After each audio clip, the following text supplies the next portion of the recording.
All right, after 3, I want a little practice. All of you at once. All of you. 1, 2, 3. Yeah. I don't know. It's all right. Do better, couldn't you? So I want you to do a little bit better. If I ask you again, will you give it more oomph? Is that a word? Really? 1, 2, 3, more oomph. 1, 2, 3.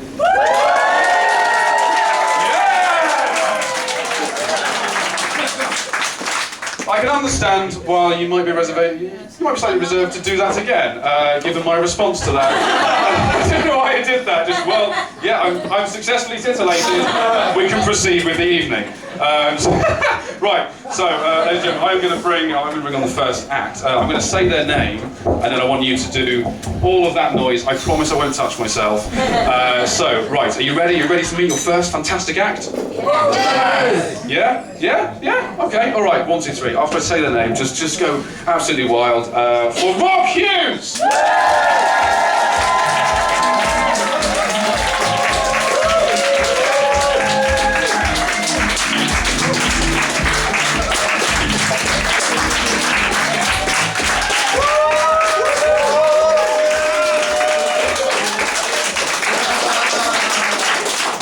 right! That's enough. Wow. That guy was a fucking arsehole, wasn't he? And I can feel traces of him here now. So I want you all to give me on the count of 3 a fuck off bell end as loud as you can. 1, 2, 3. Fuck off bell end! Thank you very much. He's gone. Oh, wow, get out. This, you're probably wondering why I'm holding a camera. There is a reason for it, there's a good reason. I've been struggling with my comedy career recently. A promoter said to me, the thing is, Rob, you've got no videos of your gigs. So you've got to start filming your gigs, man. So I started doing it tonight. It's getting in the way a little bit, if I'm honest. But I'm going to try. Hello. I know him, I went to school with him. Hello, Rob. Wow, what can I tell you? This is Cardiff Comedy Festival. Welcome to Cardiff Comedy Festival! Yes! Thank you very much. I've got a joke. Well, it's not really a joke. I'm going to start with a little story. Because it's Wales, it's Cardiff, capital city of Wales. Let's start with a little bit of Welsh culture and Welsh history. Can I do that? Yeah? Lewis, can you hold that for me, please? I'm on first day in terms with all these fuckers. I wasn't at school with him, if I wasn't be his teacher. Boy. Welsh history, Welsh culture. There's a thing called the Welsh Love Spoon. Do you all know what a Welsh Love Spoon is? Yeah. You all know what one is, but what you may not know is that about the Welsh Love Spoon, the strength of the love, the depth of the love that the man would feel for the woman that he carved the spoon for is reflected in the intricacy of the carving. Did you know that? Yeah. So you see some are very simple. They got hearts, maybe a flower. Yeah, he's a bit like that about his missus. But you see these other ones, they're beautiful, they're ornate works of art, they're fantastic. They've got angels, cherubs, flowers, hearts, possibly got the woman's name, probably Gwendolyn or something like that, carved into the spoon. They're fantastic works of art. I've actually carved one for my wife. He's old school, he does jokes about hating his wife. Should I tell you a little bit about me, ladies and gentlemen? Give me that, come on. The promoter's not interested in me. He's interested in you people. Tell you a little bit about me, ladies and gentlemen. I can be very sarcastic person. I had a flat tyre the other day. I took my car to the garage. There's a guy working outside. I drove in. I said, excuse me, mate, I've got a flat. He said, what, a flat tyre? I said, no, I'm just very excited to be on the property ladder and I'm telling everyone about it. Yeah, that happened. I just imagine that did actually happen. What else? It was my birthday the other day. It was my birthday. Like, he's not going to want to see that, is he? What am I doing? It was my birthday the other day. My friends took me to a lap dancing club. Yeah, girl inside. She said it was £20 for one dance, and one dance lasts the length of one song. I said, all right, I'll have Bohemian Rhapsody. That's funny because it's a long song. There's something funny going on in my house at the moment. My wife is tired all the time, and she vomits every morning. I think we all know what that means, don't we? She's back on the heroin. I was sat in the toilet for 3 hours today, ladies and gentlemen. 3 hours. Nothing happened. In the end, I thought to myself, I don't need this shit. Oh, it's a good joke. Fuck you. Fuck you. And you. All of you. Yeah. Well, I started writing comedy 2 years ago. 2 years ago, I started writing comedy, and a friend of mine, a comedian friend of mine, gave me some advice. He said, Rob, what you got to do is very early on in your set, tell a joke that says something about you and the kind of person that you are, as a way of connecting with the audience. It makes sense, doesn't it? Yeah? So with that in mind, ladies and gentlemen, I've written a joke for tonight that says something about me and the kind of person I am, as a way of connecting with you. And this is it. Knock, fuck off! Yep. Pretty much sums me up, ladies and gentlemen. Antisocial and borderline psychotic. I say borderline, I'm not completely insane, I'm quite volatile though. I was playing rock, paper, scissors with a friend in a pub the other day. He beat my rock with his paper, so I stabbed him with my scissors. I didn't have any joke, I just set fire to his paper. I was reading a magazine this week, there's an interview with the actress Billie Piper. Do you all know Billie Piper? Not personally, but you've all heard of her, yeah? If you all know her personally, I'm not going to do this joke. You don't know her personally. You know who she is, right. There's an interview with the actress Billie Piper. She said after playing so many years of playing Doctor Who's companion, playing a prostitute has really stretched her. Yeah. It's interesting that more women laugh at that than men. But, there's a photo in this magazine of 90s rapper Coolio. Do you remember Coolio? Yeah? The photograph was of him as he is today. Fuck me, he's put some weight on that boy. Apparently he's been living in a gangster's paradise. Well, that's disappointing. That joke does deserve more. Apparently he's been living in a gangster's paradise. Yeah, that's more like it. I'll edit it. And there was an article, a really interesting article. I was very interested in this. It was about the woman who wrote the Vagina Monologues. Do you all know what the Vagina Monologues are? For those of you that don't, I'll explain. They're a little bit like this, some old cunt rambling into a microphone. But apparently when she was a young girl, the woman who wrote the Vagina Monologues was a compulsive liar. Or as one friend put it, she used to talk out of her arse. It's good to see she's turned things round now. Yeah, that also deserved more. But I'm not going to go through all that with you again. Is this still working? Yeah, it's still working.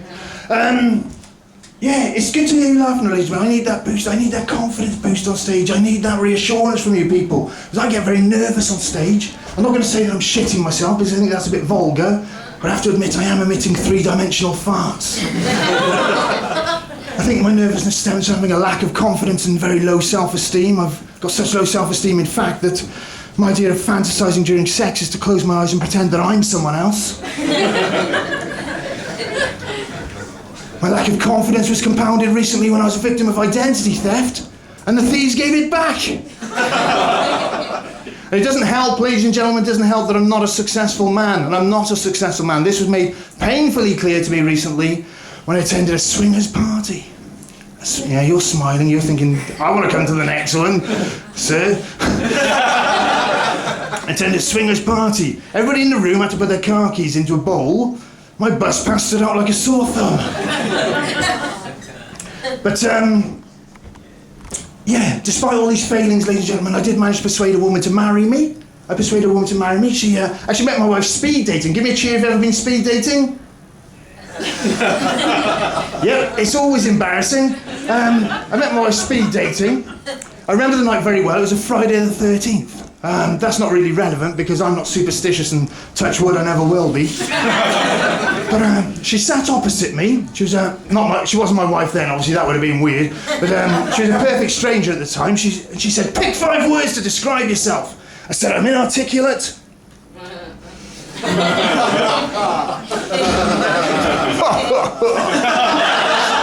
You can come again. For those of you who get that joke, congratulations. For those of you that don't, congratulations means well done. But that was 7 years ago, ladies and gentlemen, 7 years ago when my wife and I got together, and things have got a bit difficult now. The spark has gone. Give me a cheer if you're married. It's not so much a cheer as a dejected grunt. Give me a cheer if you're married. Fuck it, it's not that bad, guys. I've only been at it for 7 years, but yeah, when I got together with my wife, we were sexual animals. Now, the spark does go out of the marriage, doesn't it? Spark does go out of the marriage. But we were sexual animals when we got together. We were, what's the phrase? We were at it like rabbits, Lewis. We were at it like rabbits. Like this. And you can be her. We were at it like rabbits. She was a very aggressive woman when we got together. She used to grab me by the collars like this. She said, "I want you." Fuck off.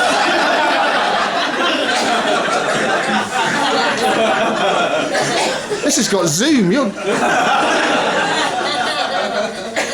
Yep, you're in. I'll try again. She used to grab me by the collars. She'd say, "I want you."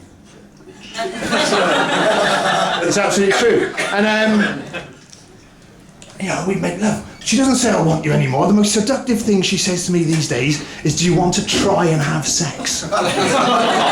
Do you want to try and have sex? As though it's fuck off.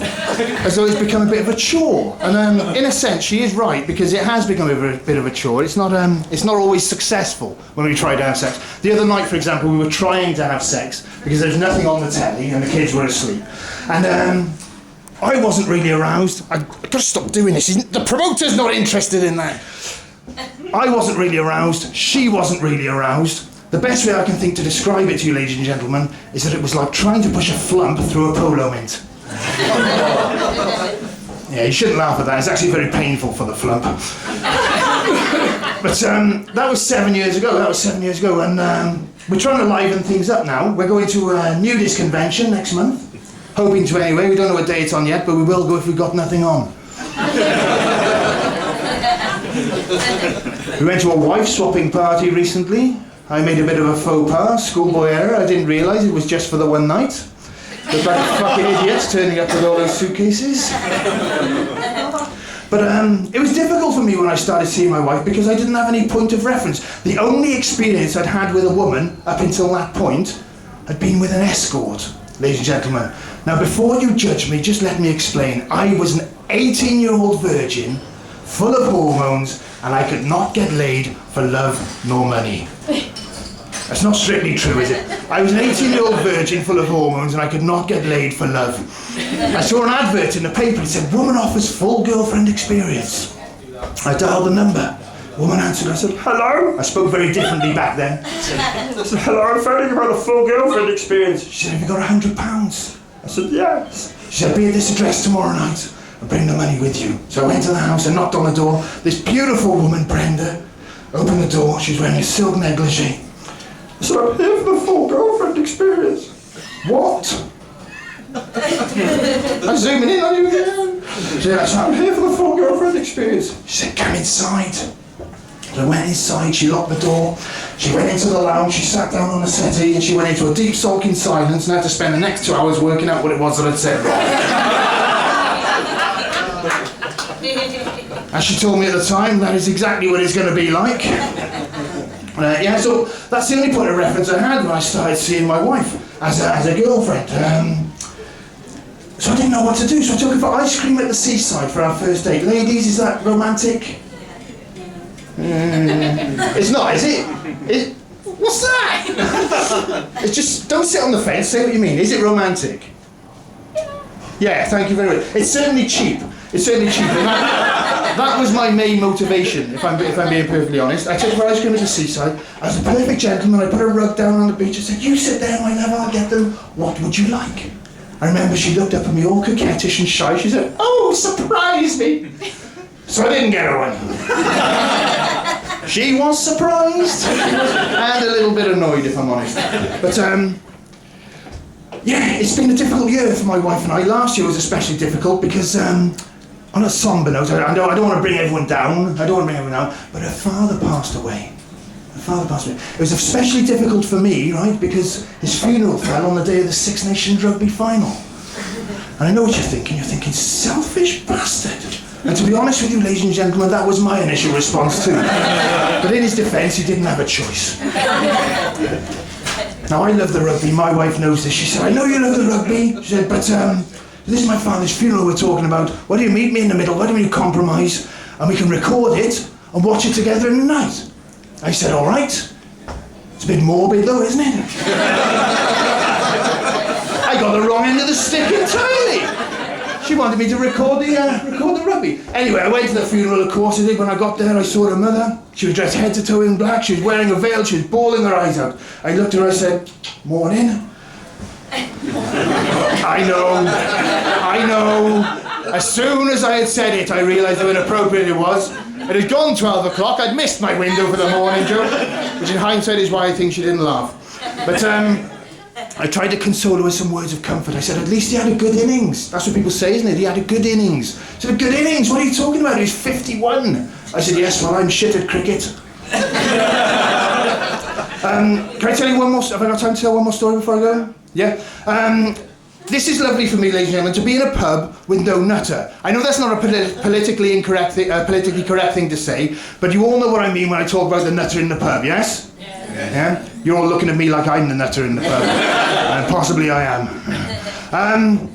This is an absolutely true story. I was in a pub one day, I was waiting for a friend, I was reading a newspaper and having a pint, and this guy came up to my seat, up to my table, he grabbed it, he said, excuse me, can I sit here? I said, yes you can, and coincidentally you sounded very much like I used to when I was 18. I'm not very good with voices. So he said, can I sit here? I said, yes you can. He pulled up his seat and he grabbed an empty pint glass off the table. He said, can I have this pint glass? I said, yes you can. And he reached into his bag, ladies and gentlemen. I thought, I love him. He's come into the pub, he's a bit skinny, he's a bit harder, and he's got some cans in his bag, hasn't he? He's got no money to buy a drink, so he bought some cans from the shop. And he did have cans in his bag, ladies and gentlemen. He pulled out a can of Big Soup. And I remember he opened the can of Big Soup and he poured it into his pint glass, and then he took a mouthful, and I remember vividly, he smiled at me, had a little bit of carrot between his teeth, and he asked me a question I would defy any man or woman in this room to say no to. He said, do you want to see my time machine? Without missing a beat, I said, I'd bloody love to see your time machine. And I was gutted with what he said next. He said, I haven't got it with me. It's typical. I've got it with me. No one's ever got the time machine with them. He said, I haven't got it with me, but I've got the manual. And he reached into his bag and he pulled out this book, and to his credit, this book was full of beautifully drawn, impeccably drawn diagrams. It was as though Leonardo da Vinci himself had drawn these diagrams, right? And I was impressed. I said, wow, man, this is amazing. I said, how does it work? He said, oh, it's very simple. You get in it, and you type the date you want to go to, and it takes you there. Now, this was a Friday night, right? So I said to him, so if I got in there tonight and I typed in next Friday's date, it would take me there like that. He said, no, not just like that. It would take about a week. Ladies and gentlemen, I've been Rob Hughes. Thank you for listening. Good night.